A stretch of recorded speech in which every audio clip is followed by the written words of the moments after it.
The Warner Brothers Rebellion. The supporting cast takes over. By Arnold Kalnitsky. Book 4 of my Ethereal Hollywood series. Preface. Ethereal Hollywood is a world reconfigured from the golden age of Hollywood, where the legendary stars are not just memories, but immortal archetypes, still living in their own parallel alternative reality. Familiar history is not duplicated but flexible and constantly revisioning itself along diverse pathways. Time and space are also more fluid and less binding. And what has been called magic works in odd and unusual ways, producing scenarios from the silly to the surreal. And since these stories are in an alternative world dimension, there are variances from real-world facts, such as the relationship between characters, studios, events. This is a fluid world where history flows in unexpected directions. These are audiobooks with imagery synced to the narrative as much as possible, serving as quasi-storyboards to give a rough visual dimension to the stories. The studio lot pavement shimmered with midday heat. Guy Kibbee wiped his forehead with a crumpled handkerchief. Another day, another wisecracking cabbie, he muttered. His voice sounded tired. Glenda Farrell adjusted her hat's angle under the weak shade of a fake palm tree. At least you get lines, Guy. I spent yesterday's shoot pouring coffee. 8 takes. 8. She kicked a loose pebble. It skittered across the asphalt. Nearby, Frank McHugh leaned against a plaster column painted to look like marble. He squinted toward Soundstage 4. Hear that? Powell's belting out another ballad for the dailies. A faint, overly cheerful tenor drifted through the heavy air. McHugh didn't smile. Alan Jenkins joined them, loosening his tie. They're filming Cagney's new gangster picture in there.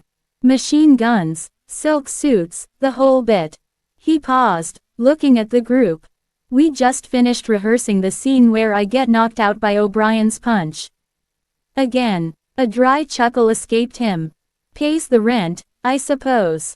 Una Merkel appeared from behind a stack of wooden crates labeled, Egyptian props, fragile. Her usually bright eyes looked dull. I saw the casting sheets for the Francis picture. They want me to play her scatterbrained cousin. 5 scenes, all pratfalls.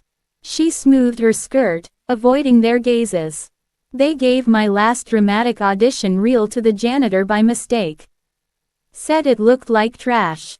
Hugh Herbert's distinctive fluttering hands stilled as he spoke. I asked for one serious role this year. Just one. His voice cracked slightly. The front office laughed. Said my wobbly professor, bit tested too well in Peoria. He gestured toward Soundstage 4 where Powell's voice swelled. That kid gets 3 solos per picture. I get one scene where I trip over a cat. Aline MacMahon leaned against the fake palm tree, her expression granite. They're shooting Gold Diggers reshoots next week. She let the silence hang. They brought in 5 new chorus girls yesterday.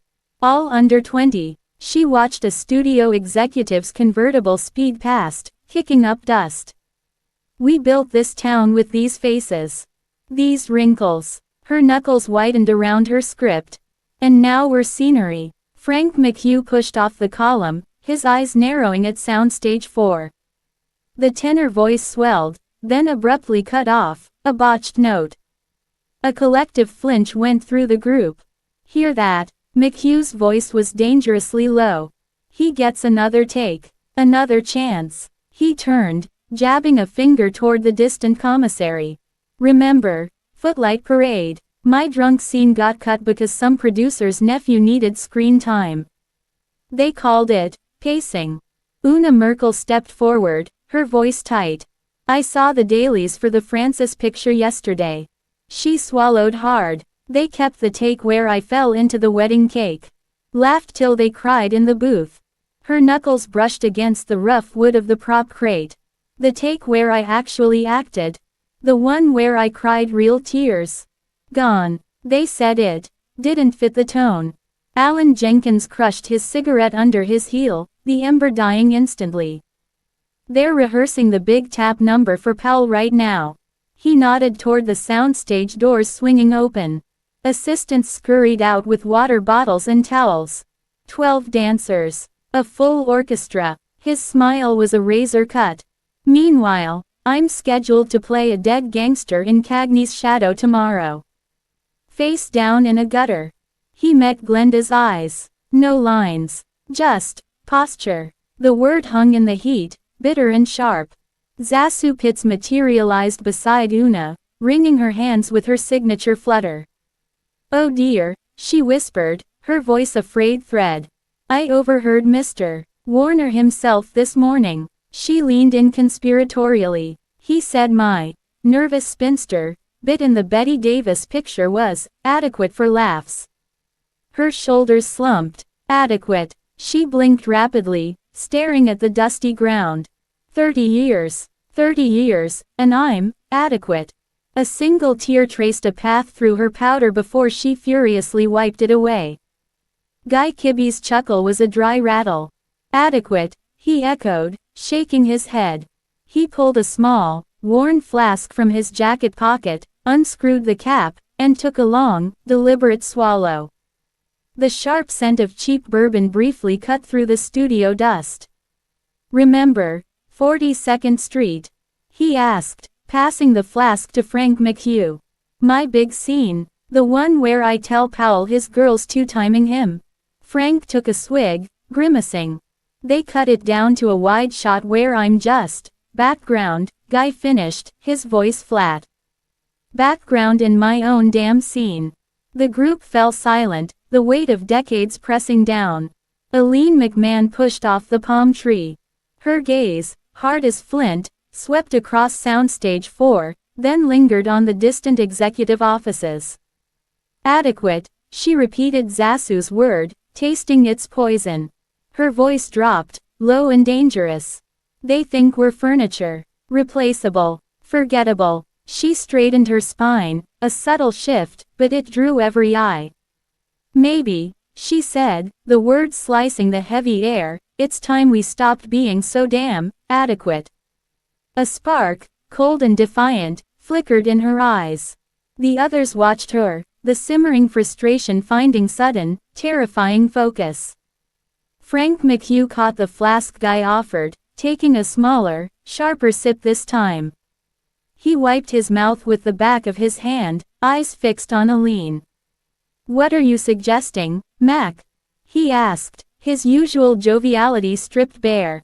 "Storm the commissary. Demand better parts." He gestured dismissively towards the soundstage where Powell's voice started up again, smoother this time.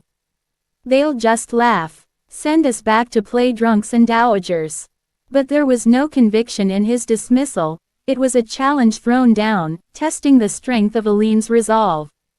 Una Merkel stepped closer to Aline, her earlier despair hardening into something steely. "Laugh," she countered, her voice surprisingly steady. "Let them laugh. But what if we all said no? No more pratfalls. No more nervous flutters. No more standing in the background while the pretty boys sing." She looked around the circle, meeting each gaze, Hugh's watery eyes, Guy's weary resignation, Glenda's sharp intelligence, Alan's simmering anger, Zasu's fragile hope. Collectively, what could they do? Fire us all. A dangerous, almost reckless energy crackled between them. The sheer audacity of the idea hung there, fragile and potent. Alan Jenkins crushed another cigarette under his heel, grinding it into the asphalt. He stared at the black mark it left. "They'd replace us," he stated flatly. "Plenty of hungry kids out there." He looked up, a slow, grim smile spreading across his face. It held no humor, only a fierce, weary determination. "But," he added, his voice dropping to a conspiratorial murmur, "they couldn't replace us. Not the way we know this town. Not the way we know each other's rhythms." He glanced towards Soundstage 4, where the orchestra swelled for Powell's triumphant finale. "Maybe," he said, echoing Aline, "it's time they remembered what happens when the scenery decides to talk back." The silence that followed was thick with possibility, charged like the air before a storm. Glenda Farrell's eyes narrowed, sharp as cut glass. Talk back how, she demanded, stepping closer. We refuse the parts. They dock our pay, blacklist us faster than you can say, box office poison. She crossed her arms, a shield against the vulnerability the plan exposed. We need leverage, something they can't afford to lose. Her gaze flicked towards the commissary, then back to the group. Something only we can give them. Hugh Herbert's fluttering hands stilled, clasped tightly together. The little things, he stammered, then cleared his throat, forcing strength into his voice. The bits only we know. How to land a laugh without a pratfall. How to make a two-line cop feel real. He straightened his tie with sudden resolve. The craft. We stop polishing their cheap silver, see how shiny their stars look then. It was the most defiant thing he'd ever said on the lot. Aline MacMahon nodded slowly, a predator's smile touching her lips.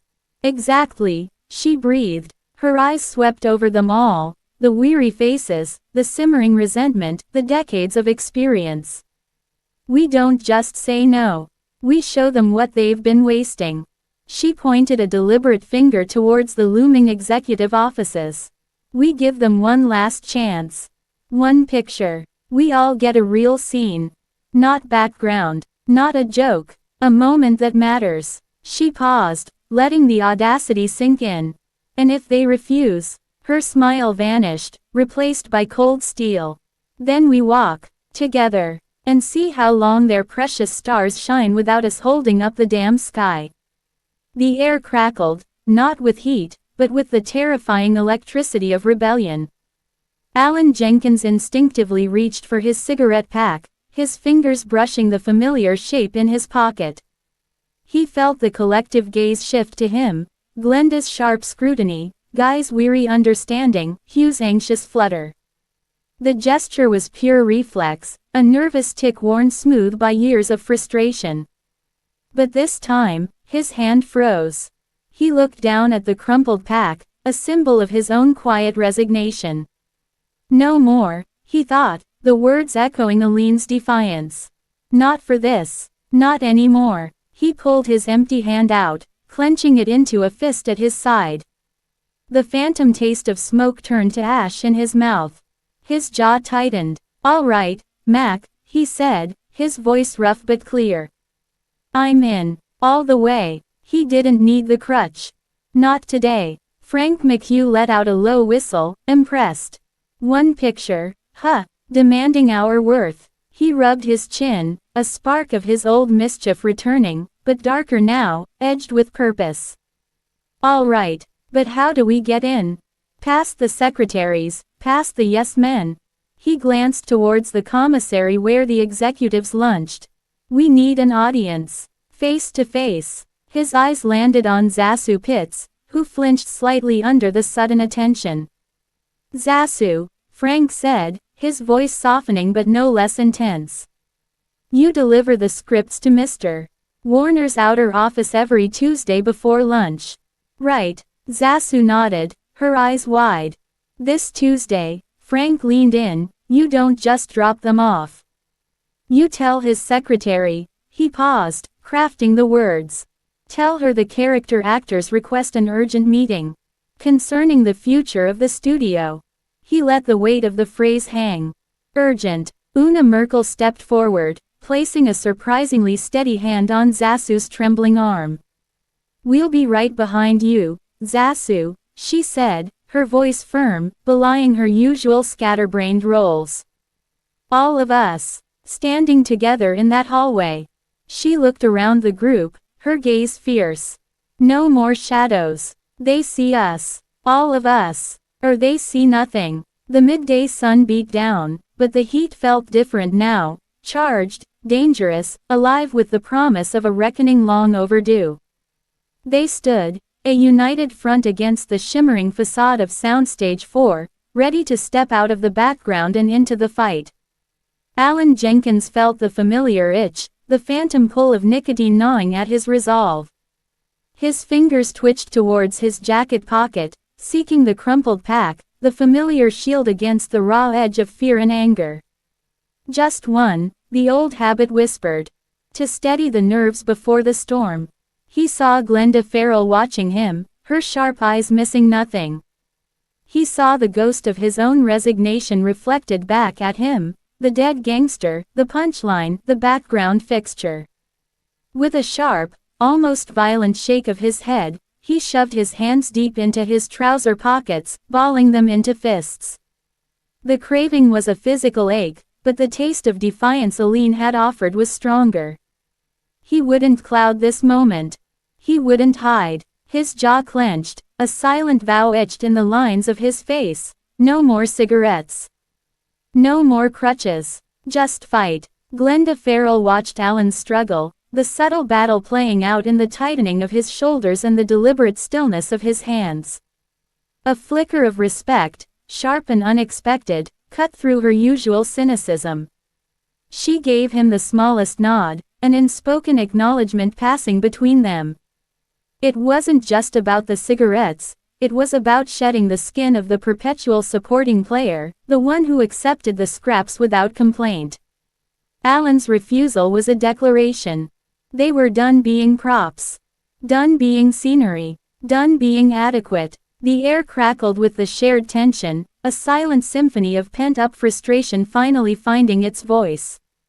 Zasu Pitts took a deep, shuddering breath, smoothing the front of her dress with trembling hands. Tuesday, she whispered, the word barely audible.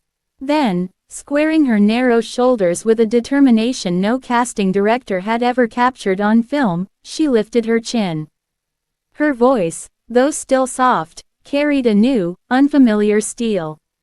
Tuesday. I'll tell her. Urgent. Concerning the future. She looked at Frank, then at Aline, drawing strength from their hardened expressions, from Alan's clenched fists, from Una's unwavering support.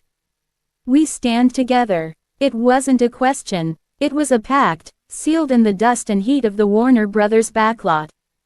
The rebellion had a date. The group dispersed slowly, purposefully, no longer a collection of disgruntled character actors but a nascent strike force. Kibbee clapped Alan Jenkins on the back, a gruff, wordless gesture of solidarity that spoke volumes. Hugh Herbert adjusted his spectacles, his fluttering hands now purposeful as he mentally rehearsed his arguments about the value of subtlety. Glenda Farrell fell into step beside Una Merkel, their heads bent close in low-voiced strategy, plotting the precise wording of their demands. The oppressive midday sun seemed less like a weight and more like a spotlight, illuminating their path back to their dressing rooms, not as defeated but framing their demand around the studio's future. The silence in the hallway stretched, thick and charged. Glenda Farrell watched the closed office door, filing into the spacious, intimidating office. Then came the others. Aline MacMahon, her gaze level and unflinching, Frank McHugh, his usual grin replaced by a look of grim determination, Kibbee, looking older but resolute, Una Merkel, her eyes sharp and focused, Alan Jenkins, radiating a coiled intensity, Hugh Herbert, nervously adjusting his shirt cuffs but standing his ground, and Glenda Farrell, her expression razor sharp, taking in every detail of the plush room. They didn't crowd, but they filled the space with a presence that was impossible to ignore, a solid wall of decades of experience and simmering resentment. The air crackled. The background had arrived, center stage. Aline MacMahon stepped forward, just half a pace. Her voice, when she spoke, was low, controlled, and cut through the tense silence like ice. Mr. Warner, she began, her eyes locking onto his. We're not here to beg for scraps. We're here to discuss the value you've consistently underestimated. She paused, letting the weight of her words sink in, her gaze sweeping the room before returning to his. We built the worlds your stars shine in. We gave them their laughs, their pathos, their grounding. Her knuckles whitened slightly where she clasped her hands. We demand one picture, one chance, real roles, real scenes, or we walk, all of us. Today, the ultimatum hung in the cigar-scented air, stark and undeniable. The rebellion wasn't a whisper anymore, it was a declaration of war delivered in the heart of the enemy's fortress. Jack Warner's initial dismissive sneer faltered. He scanned their faces, Aline's granite resolve, McHugh's dangerous stillness, Kibbee's weary defiance, Zasu's fragile courage. His mind raced, calculating the cost, stalled productions, rewrites, the sheer impossibility of replacing this depth of experience overnight. A muscle twitched near his jaw. "Walk," he echoed, his voice tight with forced incredulity. "You think the machine stops because a few character players get notions?" He leaned forward, steepling his fingers on the polished desk, trying to regain control. "The public wants stars. They want Powell's voice, Cagney's grit. Not," he gestured vaguely at them, the insult implied but unspoken. "What exactly do you propose?" Shakespeare on the backlot." Frank McHugh's sharp bark of laughter shattered the tension. "Shakespeare. We ain't asking for tights and soliloquies, Jack." He took a step forward, his eyes glinting with a hard, familiar energy, but stripped of its usual clowning. "We're asking for the roles you give to the nephews and the starlets. The ones with substance. The detective who isn't just a punchline. The sister who isn't just a ditz. The friend who actually does something." He jabbed a finger towards the window overlooking the bustling lot. "We know how to make those parts sing. We've been doing it in the background for 20 years while you polished the marquee names. Give us the chance to do it under the spotlight. One picture. Prove us wrong, or lose us." The challenge was direct, personal, and backed by the silent, unwavering presence of the group. Glenda Farrell moved then, a subtle shift that drew Warner's wary eye. Her voice was cool, precise, cutting through McHugh's fervor like a scalpel. "Consider the alternative, Mr. Warner," she stated, her gaze unwavering. "Imagine next week's dailies without us. Cagney's big scene. Who sells his menace when the bartender pouring his drink is some green kid who can't hold a glass steady? Powell's romantic ballad. Who grounds it when the wisecracking best friend is a vacuum?" She let the images sink in, her expression impassive. "We are the texture, the authenticity. Remove us, and your precious stars look like they're acting in a vacuum. Hollow. Artificial." She paused, letting the terrifying truth of her words resonate in the plush office. "One picture. Fair terms. Or you gamble the entire house of cards on finding replacements who can do in weeks what we've spent lifetimes perfecting." The silence that followed was absolute, heavy with the realization that the scenery wasn't just talking back, it was holding the entire set hostage. Jack Warner stared at them, his fists reflexively clenching. The dismissive bluster had evaporated, replaced by the cold sweat of pragmatism. He saw the headlines. "Warner Brothers loses veteran ensemble." He heard the nervous whispers from investors. He pictured the disastrous rushes Glenda described. His empire, built on reliable faces the audience trusted without knowing why, suddenly felt perilously fragile. He cleared his throat, the sound unnaturally loud. "One picture," he repeated, the words tasting like ash. He scanned their faces again, searching for weakness, for hesitation. He found none, only a wall of weary, resolute defiance. "Fine," he ground out, the concession ripped from him. "You'll get your damn scenes." He leaned back, a predator momentarily caged.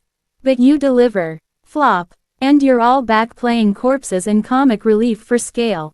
Permanently." It was a threat, but it lacked its usual bite. The power had shifted, and they all knew it. Aline MacMahon didn't smile. She simply nodded, once, sharp and final. "We'll deliver, Mr. Warner," she stated, her voice devoid of triumph, only cold certainty. "We always have." She turned, a silent signal. The group moved as one, filing back towards the door, their exit as deliberate and impactful as their entrance. Zasu Pitts, walking beside Una Merkel, held her head high, the tremor in her hands stilled. Hugh Herbert adjusted his tie with newfound confidence. Alan Jenkins's fists unclenched slowly at his sides, the phantom craving for a cigarette a distant memory. They had stepped out of the shadows and into the light, and the studio lot would never look the same. Outside, the midday sun hit them like a physical force after the office's dim coolness. The familiar sounds of the lot, the distant clatter of props, the muffled orchestra from Soundstage 4, washed over them. But it sounded different now. Frank McHugh broke the silence with a low, incredulous chuckle. "Well," he breathed, shaking his head, a genuine, disbelieving grin spreading across his face for the first time that day. "We just stormed the damn castle." Guy Kibbee clapped him on the shoulder, a rare, fierce pride gleaming in his eyes. They stood together, not as background, not as scenery, but as players who had just rewritten the script. The fight was far from over, but the first, impossible battle was won. The rebellion had its terms. Now came the real work. Aline MacMahon scanned the bustling lot, her gaze sharp and assessing. "No celebrating yet," she stated, her voice cutting through the collective relief. "Warner gave ground because he saw the cost of losing us. Now we have to prove him wrong about the cost of keeping us." She turned to the group, her expression intense. "We need material, not the usual drivel, something that forces them to see us differently." Her eyes landed on Glenda Farrell. "Glenda, you know the writers. Find out what's gathering dust in development that has real parts for us. Not leads, but substance." Glenda nodded, already mentally cataloging contacts and script titles, her mind racing with possibilities beyond wisecracks and fluttering hands. Una Merkel stepped closer, her usual nervous energy replaced by a focused intensity. "And we rehearse," she declared, her voice firm. "Not just our lines, but the weight of them. No more phoning it in because it's just another bit part." She looked around at the others. "We make every second count. We show them what decades of holding up the background really taught us." Hugh Herbert straightened his cuffs, his watery eyes suddenly clear and determined. The little truths," he murmured, echoing his earlier defiance. "We make them undeniable." The shared purpose was electric, a current running through them all. They dispersed, not with the slow shuffle of resignation, but with the purposeful strides of soldiers moving to their posts. Alan Jenkins fell into step beside Guy Kibbee. He felt the familiar pull towards his jacket pocket, the phantom cigarette calling. This time, he didn't hesitate. He pulled out the crumpled pack, looked at it for a long moment, then deliberately dropped it into a nearby studio trash can. The metallic clang was small but decisive. He met Guy's knowing look. "Don't need it," Alan stated, his voice rough but steady. He squared his shoulders, facing the dusty expanse of the backlot not as a backdrop, but as a battlefield they intended to conquer. The war for recognition had truly begun. Glenda Farrell vanished into the writers' building, bypassing secretaries with a curt nod honed by years of navigating studio hierarchies. She didn't ask for favors, she demanded access.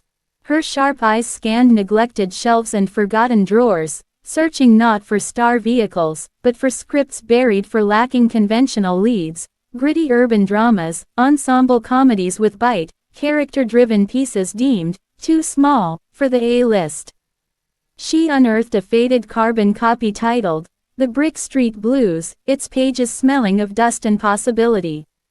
It centered on a struggling neighborhood diner, its patrons and owner tangled in quiet desperation.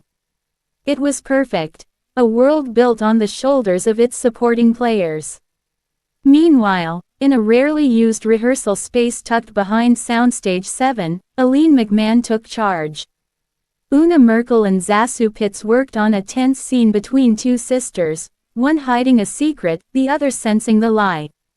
"Stop indicating," Aline commanded, her voice cutting through Una's initial instinct towards broad, nervous gestures. The fear is in the eyes, Una. In the slight tremor you suppress. Let the audience lean in to find it. Zasu, playing the suspicious sister, dropped her fluttery persona. Her gaze became sharp, probing, her stillness more unnerving than any fluster. Hugh Herbert, practicing a monologue as a weary shopkeeper facing eviction, ditched the tics. He found the quiet dignity beneath the despair, his voice gaining a resonant gravity that surprised even him. Frank McHugh leaned against the doorframe, watching the transformation. He saw Guy Kibbee rehearsing a confrontation, not a blustery drunk, but a man whose quiet authority carried genuine threat. He saw Alan Jenkins inhabit a war veteran's haunted stillness, miles from his usual gangster corpse.